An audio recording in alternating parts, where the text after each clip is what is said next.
नमस्कार मित्रों, आगामी 28 दिसंबर 2024 को रात्रि 11:48 पर शुक्र देव, जो शुक्र ग्रह होते हैं, वो राशि परिवर्तन करने वाले हैं और वो जो शनि की राशि मकर होती है उन्हीं की दूसरी राशि कुंभ राशि में प्रवेश करेंगे और यहाँ पर वो 28 जनवरी 2025 तक प्रातःकाल 7:04 तक रहेंगे और वहां पर वो 28 जनवरी को राशि परिवर्तन करके अपनी उच्च राशि मीन में चले जाएंगे।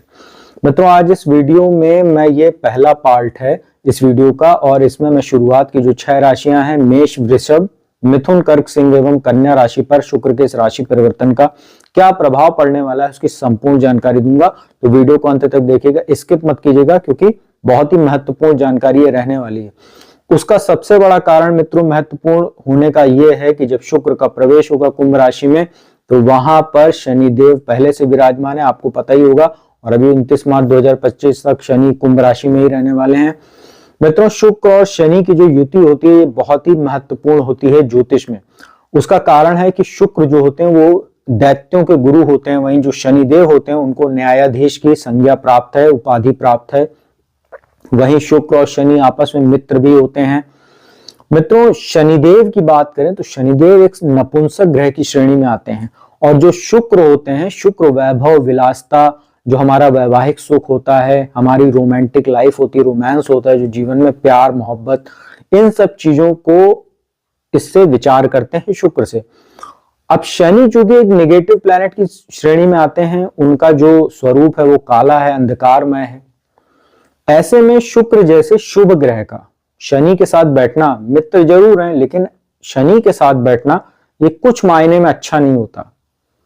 ये हमारे वैवाहिक जीवन में समस्या पैदा करता है। साथ ही जो लोग अविवाहित लोग हैं उनके कहीं ना कहीं चरित्र में भी कुछ दोष उत्पन्न करता है। साथ ही ये कहीं ना कहीं जो पुरुष होते हैं उनके जो शारीरिक क्षमता है उसको भी ये प्रभावित करता है, जो आफ्टर मैरिज लाइफ होती है। तो कहीं ना कहीं ये कुछ समस्याएं भी लेकर आ रहा है, परंतु शुक्र और शनि की जो युति होती है ये कुछ मायने में बहुत अच्छी होती है। ये व्यक्ति को कहीं ना कहीं फर्श से अर्श पर पहुंचाने का काम करती है। ये व्यक्ति को काफी ख्याति दिलवाती है, नेम फेम दिलवाने का काम करती है। साथ ही भौतिक सुख साधन भी जबरदस्त प्राप्ति करवाती है। उसका सबसे बड़ा कारण है कि जो शुक्र की राशि होती है तुला, उसी में शनिदेव उच्च का फल देते हैं। तो शुक्र और शनि की युति जो है कहीं ना कहीं कुछ मायने में बहुत खास होती है, लेकिन कुछ चीजों में नकारात्मक परिणाम भी देती, जो भी मैंने बताया आपको। मित्रों, शुक्र से संबंधित अब आपको जानकारी देना शुरू करते हैं कि इसका सभी राशियों पर क्या प्रभाव पड़ेगा, जिसमें सबसे पहली राशि है वो है मंगल की राशि मेष। मित्रों, मेष राशि के जो शुक्र का गोचर है बहुत ही शानदार होने वाला। उसका सबसे बड़ा कारण है कि जो शनि है वो खुद लाभ भाव में स्थित है, दशमेश और लाभेश होकर। वहीं शुक्र जो होते हैं मेष राशि के लिए बहुत ही शुभ स्थिति होती है उनकी। एक तो वो आपके धन भाव के स्वामी होते हैं, साथ ही सप्तम भाव जो होता है वैवाहिक सुख और साझेदारी में व्यापार का घर होता है। इन दोनों भाव के स्वामियों को शुक्र का शनि के साथ युति करना लाभ भाव में आपके लिए जबरदस्त लाभ के अवसर पैदा कर रहा है। लाभेश का जाके धनेश का लाभेश भाव में जाकर बैठना, सेकंड हाउस का 11th हाउस में जाके बैठना, ये जो स्थिति आपके लिए बन रही धन संबंधित चीजों को बढ़ाने के लिए है। आपके सेविंग्स में बढ़ोतरी करेगी। आपको कोई पैतृक संपत्ति जुड़ा आपका मामला चल रहा था वो आपके पक्ष में आ सकता है। पति पत्नी को एक दूसरे के भाग्य का जबरदस्त सहयोग मिलेगा। बिजनेस में आपको जबरदस्त बेनिफिट देखने को मिलेगा। आप बिजनेस को बढ़ाना चाह रहे हैं, कोई ब्रांच खोलना चाह रहे हैं, विदेशों में व्यापार करना चाह रहे हैं, उसके लिए ये शनि और शुक्र की युति लाभ भाव में आपके लिए जबरदस्त योग बना रही है। पंचम भाव पर दृष्टि होने से आपकी बुद्धि भी कहीं ना कहीं इस गोचर के दौरान काफी अच्छी रहेगी, बिजनेस समझने में, पैसा कमाने में, और ये कहीं ना कहीं शेयर मार्केट आदि से भी आपको धन संबंधित चीजों का लाभ करा सकता है। और शुक्र लाभ भाव में बैठे हुए हैं, शनि यहाँ कर्मेश होकर बैठे हुए हैं, लाभेश होकर बैठे हैं। तो जो भी काम आप करते हैं, चाहे बिजनेस करते हो, चाहे अगर आप किसी कला के क्षेत्र से जुड़े हुए हो, उन सभी लोगों के लिए शुक्र का यह गोचर बहुत ही शानदार रहने वाला। साथ ही जो लोग वाणी संबंधित काम करते हैं, जैसे कोई सिंगिंग का काम करते हैं, एडवाइजरी का काम करते हैं, ज्योतिष का काम करते हैं, ऐसे लोगों के लिए जो मेष राशि के जातक, उनके लिए बहुत ही लाभकारी ये योग एकादश भाव में बन रहा है। तो आप इसका फायदा उठाइए और 28 दिसंबर से 28 जनवरी तक आपको काफी फायदा देखने को मिलेगा। मित्रों, अब दूसरी राशि जो वृषभ राशि है, जो शुक्र की स्वयं की राशि है, उनकी बात करते हैं। आपके लिए तो बहुत ही अच्छा योग है। एक तो आपके राशि के स्वामी होते हैं शुक्र, साथ ही जो शनि होते हैं आपके लिए भाग्येश और दशमेश होकर दशम भाव में ही गोचर कर रहा है और लगातार आपके लिए शश नाम का महापुरुष राजयोग बनाए हुए हैं। मित्रों, शुक्र की जो स्थिति यहाँ पर बन रही है, अब आपके लिए बहुत ही सुंदर समय आने वाला है। वृषभ राशि के जातकों के लिए आपको खुश होना चाहिए, प्रसन्न हो जाना चाहिए। उसका कारण है कि अब जो 28 दिसंबर को शुक्र का प्रवेश होने वाला है दशम भाव में, इसके बाद से लगातार 31 मई 2025 तक आपके लिए जबरदस्त लाभ के अवसर शुक्र बनाने वाला है। उसका कारण है कि 28 दिसंबर से 28 जनवरी तक तो दशम भाव में शनि के साथ, इसके बाद 28 जनवरी से वो चले जाएंगे आपके लाभ भाव में, उच्च राशि में। वहां राहु भी विराजमान है 18 मई तक और 31 मई तक शुक्र वहां पर रहेंगे। तो आपके लिए तो बहुत ही अच्छी स्थिति शुक्र अब लगातार बनाएंगे यहां से 28 दिसंबर से 31 मई 2025 तक। लेकिन फिलहाल अभी बात करते हैं वृषभ राशि के लिए जो दशम भाव में स्थिति बन रही है 28 जनवरी तक। मित्रों, यहाँ पर जो शुक्र होते हैं लग्नेश होते हैं और आपके रोग भाव के स्वामी होते हैं छठे भाव के। छठा भाव रोग, ऋण, शत्रु, कंपटीशन आदि का घर होता है, मामा ननिहाल पक्ष का घर होता है। देखिए, शुक्र लग्नेश होकर दशम भाव में आ रहे हैं, शनि के साथ बैठे हैं। तो जो लोग शुक्र से जुड़ा व्यापार करते हैं, जैसे fashion and cosmetic, readymade garment, James and jewellery, hotel, food, beverages, dry fruits, diamond का काम करते हैं, आर्टिफिशियल ज्वेलरी का काम करते हैं, जिम, सैलून, स्पा आदि का काम करते हैं, ज्योतिष का काम करते हैं या कंसल्टेंसी का काम करते हैं, ऐसे लोगों के लिए बहुत सुंदर समय। साथ ही शनि यहाँ बैठे हुए हैं। तो जो लोग फिलहाल लॉ की फील्ड से जुड़े हुए हैं, राजनीति के क्षेत्र से जुड़े हुए हैं, ग्लैमर फील्ड से जुड़े हुए हैं, ऐसे लोगों को चुनाव आदि में भी सफलता मिल सकती है। साथ ही जो लोग किसी दूसरे क्षेत्र से राजनीति में आना चाहते हैं, जैसे कोई एक्टर है या कोई सिंगर है या कोई अदर एक्टिविटीज में है और वो राजनीति में आना चाहता है, तो उसको अपने ग्लैमर फील्ड का काफी प्रभाव राजनीति में भी मिल सकता है, काफी फायदा मिल सकता है चुनाव आदि जीतने में। तो जो लोग वृषभ राशि के जातक हैं, उनका नेम, फेम, पैसा, प्रॉपर्टी, लग्जरी बढ़ने वाली है, क्योंकि यहाँ पर शुक्र 4th हाउस को भी देखेंगे, भौतिक सुख साधन। तो भौतिक सुख साधन आपका जबरदस्त बढ़ने वाला है और ये ओवरऑल जो स्थितियां, अब आप तो खुशी रहिए 28 जनवरी तक तो है ही है यहाँ पर दशम भाव में, इसके बाद वो उच्च राशि में आपके लाभ भाव में चले जाएंगे और 31 मई 2025 तक आपको जबरदस्त लाभ देने वाले हैं। मित्रों, मिथुन राशि की बात करते हैं। मिथुन राशि के लिए जो शुक्र होते हैं तो द्वादश भाव के स्वामी होते हैं, साथ ही पंचम भाव के स्वामी होते हैं और भाग्य स्थान में गोचर हो रहा है। तो पंचम भाव के स्वामी होते हैं और पंचमेश होकर भाग्य स्थान में है। एक त्रिकोण का अधिपति दूसरे त्रिकोण में बैठना राजयोग कहलाता है और ये आपके लिए काफी अच्छी स्थिति। यहाँ अष्टमेश और भाग्येश शनि भी बैठे हुए हैं साथ में। तो अगर आप सोशल मीडिया ब्लॉगिंग का काम करते हैं या कोई ऐसा काम करते हैं, टूर्स एंड ट्रेवल्स का काम करते हैं या जैसे डेकोरेटिव आइटम्स वगैरह का काम करते हैं या शुक्र से जुड़ा कोई भी काम करते हैं, उसमें अब आपको भाग्य का सहयोग अच्छा मिलेगा, क्योंकि शनि भी यहाँ साथ में बैठे। शनि स्थान वृद्धि करो जीव का फॉर्मूला यहाँ अप्लाई होगा, तो शनि भी भाग्य को बढ़ा रहे हैं और काफी अच्छी स्थिति है। शनि की दृष्टि लाभ भाव पर भी है। तो यहाँ पर शुक्र का बैठना और तीसरे भाव को देखना, तो आपकी इस गोचर के दौरान काफी लाभदायक यात्राएं हो सकती है, चाहे बिजनेस को लेकर, चाहे घूमने फिरने को लेकर। तो अच्छा समय आपके छोटे भाई बहनों से संबंध भी आपके अच्छे रहेंगे। उनको कोई अगर आप गिफ्ट वगैरह देते हैं तो आपका भी मन काफी प्रसन्न रहेगा। और एक चीज का ध्यान रखिए, तो द्वादश स्वामी होकर भाग्य स्थान में आ रहे हैं, तो जो छात्र, कोई स्टूडेंट अगर जैसे पढ़ना चाह रहा है, जैसे कोई फिल्म इंडस्ट्री या फिल्म लाइन से जुड़ा हुआ कोई कोर्स करना चाह रहा है, सिंगिंग का कोर्स करना चाह रहा है या कला के क्षेत्र से जुड़ा हुआ कोई आर्ट वगैरह का कोर्स करना चाह रहा है, तो वो अगर फॉरेन जाना चाह रहा है, किसी अच्छी कॉलेज यूनिवर्सिटी में एडमिशन लेना चाह रहा है, उसके लिए ये गोचर बहुत शानदार है। तो मिथुन राशि के जो जातक हैं उनको भी बहुत खुश हो जाना चाहिए। साथ ही पंचमेश होकर भाग्य स्थान में, पंचम भाव संतान का होता है, शिक्षा का होता है, रोमांस लाइफ का होता है, पार्टनरशिप का होता है, जो हमारा लव रिलेशनशिप होता है। तो आपको कहीं ना कहीं अगर कोई प्रपोज आदि करना चाह रहे हैं आप, तो कर सकते हैं, अच्छा समय आपके लिए। और 28 जनवरी को तो वैसे भी शुक्र आपके दशम भाव में आ जाएंगे, मालव्य महापुरुष राजयोग बनाएंगे, तो आपके लिए भी स्थितियां बहुत अच्छी 31 मई 2025 तक लगातार।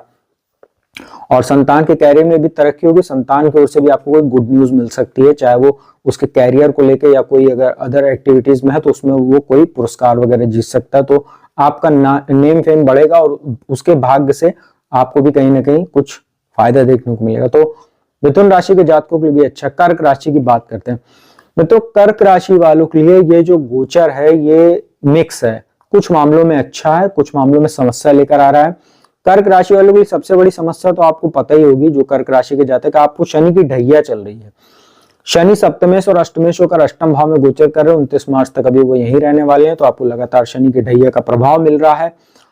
यहां पर शुक्र जो है अष्टम भाव में आपके आने वाले हैं, लाभ भाव के स्वामी और 4th हाउस के स्वामी, मतलब सुख भाव के स्वामी और जो लाभ होता है उसके स्वामी होकर अष्टम भाव में आ रहे हैं। अब यहाँ पे समस्या क्या है कि आपको कुछ हेल्थ इश्यू हो सकते हैं, जैसे आपके कामुकता में वृद्धि हो सकती है, विपरीत लिंग के प्रति आपके आकर्षण में जबरदस्त वृद्धि हो सकती है, भोग विलास की भावना आपकी बहुत ज्यादा तीव्र हो सकती है, साथ ही कहीं ना कहीं आपको कुछ नपुंसकता जैसी स्थिति भी आ सकती है। नपुंसकता से अर्थ यहाँ पर यह होता है कि जैसे शारीरिक, जब आप किसी के साथ फिजिकल अपीयरेंस में होते हैं, वहां पर आप वो अपना जो एफर्ट होता है वहां पर नहीं लगा पाते और कहीं ना कहीं आप हीन भावना से ग्रसित हो जाते हैं। तो हो सके तो इस गोचर के दौरान जब तक शुक्र 28 जनवरी को आपके भाग्य स्थान में नहीं चले जाते हैं, तब तक आप किसी भी प्रकार का रिलेशनशिप बनाने से बचिए, अन्यथा आप तो हीन भावना से ग्रसित होंगे, साथ ही आपकी उस व्यक्तिगत समस्या की वजह से आप कहीं ना कहीं सोशल इशू स्तर पर, सामाजिक स्तर पर आप बदनामी भी आपकी हो सकती है। और जो लोग अविवाहित लोग हैं उनके रिश्ते वगैरह तय होने में तो समस्या आएगी, जो लोग विवाहित हैं उनको भी कहीं ना कहीं कुछ बदनामी या आपस में ही कुछ तनाव की स्थिति हो सकती है पति पत्नी में।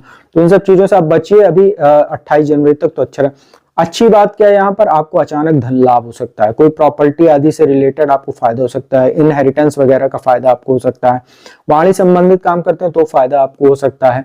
और कहीं ना कहीं ये अचानक धन लाभ वाला योग बना रहा है, क्योंकि लाभेश होकर अष्टम भाव में है। सडन आपको जो है कोई धन लाभ, कोई पैसा आपका फंसा हुआ था, आप सोच रहे थे या आप भूल गए थे कि आपने सोचना ही छोड़ दिया था कि वो मुझे मिलेगा भी कि नहीं, अचानक आप देखेंगे कुछ ऐसा मिरेकल टाइप का होगा कि वो पैसा आपको मिल सकेगा, या आप ही कुछ ऐसा एफर्ट करना शुरू करेंगे जिससे उसकी प्राप्ति हो जाएगी। तो मिक्स रिजल्ट आपके लिए बहुत अच्छा नहीं, धन लाभ के लिए बहुत अच्छा है, लेकिन हेल्थ इश्यू के लिए और थोड़ा सा मैरिटल लाइफ को या जो रोमांस लाइफ आपकी उसके लिए कतई अच्छा नहीं है, तो अवेयर रहिएगा आप इसके लिए।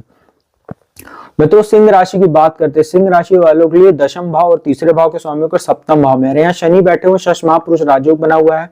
यहाँ पर ये शनि शुक्र की युति मैरिटल लाइफ को डिस्टर्ब करेगी, अविवाहित लोगों के रिश्ते वगैरह तय करने में समस्या आ सकती है। लेकिन लग्न पर जो दृष्टि है ये आपके मान सम्मान में बढ़ोतरी होगी, आपके लग्जरी आइटम या कोई अच्छी खरीदारी आप कर सकते हैं, थोड़ा खर्चा वगैरह बढ़ सकता है, अट्रैक्शन में आपके जबरदस्त वृद्धि होगी, वाणी आपकी काफी प्रभावशाली रहेगी, लोग आपकी ओर अट्रैक्ट होंगे।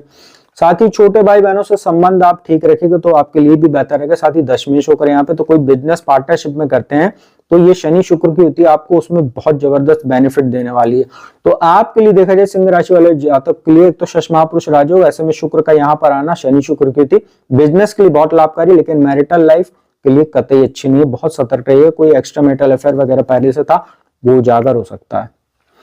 मित्रों, अंतिम राशि इस वीडियो की कन्या राशि की बात करते हैं। आपके लिए छठे भाव में गोचर हो रहा है, यहाँ पर शुक्र जो होते हैं वो कमजोर हो जाते हैं। शुक्र आपके लिए भाग्येश और धनेश होकर यहाँ आ रहे हैं, एक प्रकार का दरिद्र योग यहाँ बन रहा है, धनेश का छठे भाव में आ जाना, साथ ही शुक्र यहाँ कमजोर भी होते हैं।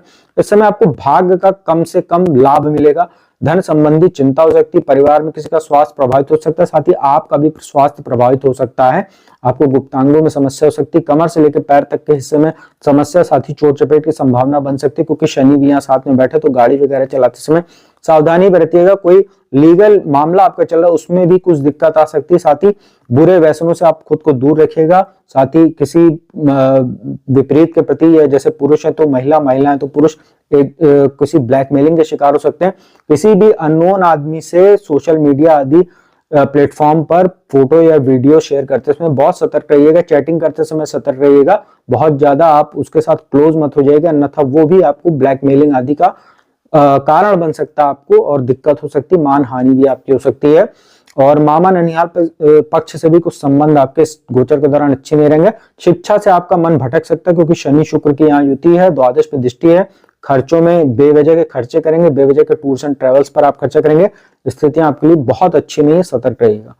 मित्रों, यह था शुरुआत की 6 राशियों पर शुक्र के राशि परिवर्तन का क्या प्रभाव पड़ेगा उसकी जानकारी दी।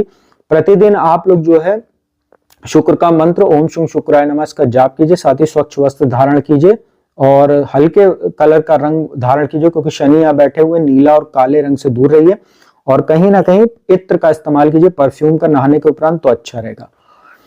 तो मित्रों उम्मीद करता हूँ वीडियो आपको अच्छी लगी होगी। वीडियो अच्छी लगी उसको लाइक कीजिए, कमेंट कीजिए, शेयर कीजिए और बाकी की जो बची 6 राशियां उसकी जानकारी लेकर मैं पार्ट 2 में उपलब्ध होऊंगा। तब तक के लिए अपने वाणी को विराम देता हूँ। ओम नमः शिवाय।